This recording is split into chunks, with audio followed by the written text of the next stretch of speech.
ACB కోర్టులో MP Mithun Reddy మరో petition దాఖలు చేశారు. తన బ్యారెక్లో టీవీ ఏర్పాటు చేయాలని వినతిచ్చారు. అయితే తాను పార్లమెంట్ సమావేశాలు ఫాలో కావాలని పిటిషన్లో పేర్కొన్నారు.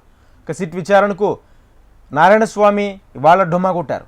మిథున్ రెడ్డి అరెస్టుతో వైసీపీ నేతలు కూడా ఆందోళన మొదలైంది.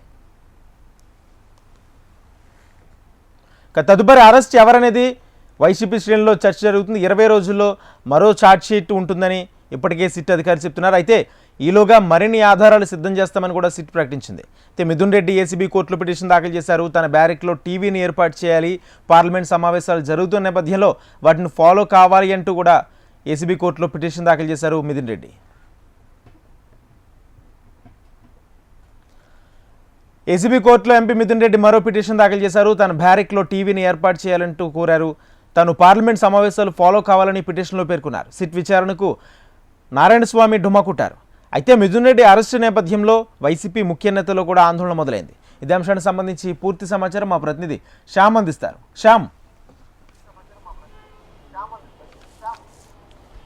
Good afternoon Rajendra. ఈరోజు చూసుకున్నట్లయితే ఏదైతే నిన్న పార్లమెంట్ సభ్యుడిగా వైఎస్ఆర్సీపీ పార్టీ తరఫున పార్లమెంట్ సభ్యుడిగా ఉన్నాడు మిథున్ రెడ్డి అరెస్ట్ తర్వాత చూసుకున్నట్లయితే వైఎస్ఆర్సీపీ శ్రేణుల్లో మాత్రం ఒక భయాందోళన అనేది కలిగిస్తూ ఉంది. నిన్న చూసుకున్నట్లయితే నిన్న కోర్టు వద్దకు కూడా చూసుకున్నట్లయితే సజ్జల లాంటి కొంతమంది నేతలు వచ్చారు తప్ప ప్రతిరోజు కూడా మీడియాలో కనబడి పేర్ని నాని లాంటి నేతలు ఎవరు కూడా నిన్న కోర్టు పరిసరాల్లో కూడా కానరాలి. అంటే ఇక్కడ చూసుకున్నట్టు ప్రధానంగా పేర్ని నాని కూడా ఇటీవల అతని పైన కూడా కేసులు అయితే నమోదైనాయి. ఈ నేపథ్యంలో ఆయన కూడా ముందస్తు చర్యలు తీసుకోకుండా హైకోర్టును కూడా ఆశ్రయించారు. అయితే హైకోర్టు మంగళవారం రేపు ఆ పిటిషన్ వచ్చే అవకాశం ఉంది. ఈ నేపథ్యంలో పేర్ని నానితో సహా ముఖ్య నేతలందరూ కూడా తెర ముందుకు రావటానికి కూడా భయపడుతున్నారు. ఏదైతే మిథున్ రెడ్డి అరెస్టు అనేది కూడా చాలా కీలకంగా చెప్పవచ్చు. సిట్ ఇప్పటి వరకు అరెస్టు చేసిన మొత్తం 11 మంది నిందితుల్లో చూసుకున్నట్టయితే మిథున్ రెడ్డి చాలా కీలక వ్యక్తి అనేది కూడా సిట్ చెప్తా ఉంది. నిన్న చూసుకున్నట్టయితే మిథున్ రెడ్డి రిమాండ్ రిపోర్ట్లో కూడా ఇదే అంశాన్ని ప్రస్తావించింది.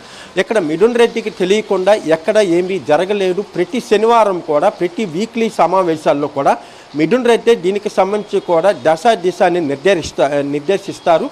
ఎవరికి ఎంత ఆర్డర్స్ ఇవ్వాలి, ఏ అమౌంట్ ఎక్కడికి పంపించాలి, ఏ అకౌంట్కి పంపించాలి, అలాగే ఏ కంపెనీలో వాటిని పెట్టుబడులు చెప్పాలి అనే దానికి సంబంధించి కూడా మొత్తం మిథున్ రెడ్డి మాత్రమే అక్కడ చెప్తున్నారనేది చాలా కీలకంగా చాలా స్పష్టంగా చెప్పింది. దీనికి సంబంధించి కానీ ఆ కోర్టులో కూడా ముందుగా ఏదైతే ఛార్జ్షీట్ దాఖలు చేసిందో ప్రిలిమినరీ ఛార్జ్షీట్లో దాంట్లో కూడా మిథున్ రెడ్డి అంశాన్ని కూడా ప్రస్తావించింది. అయినప్పటికీ కూడా మరో ఛార్జ్షీట్ ఉంటుందంటూ కూడా ఒక కీలక సూచన అయితే ఇప్పటికే సిట్ ఇచ్చింది.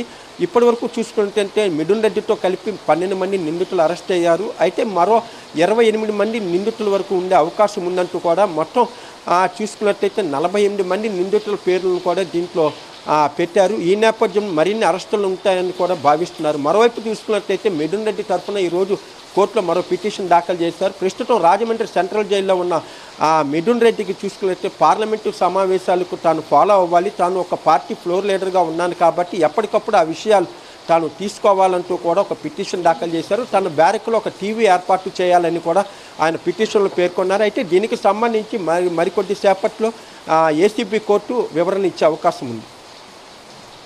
Right, thank you Shyam.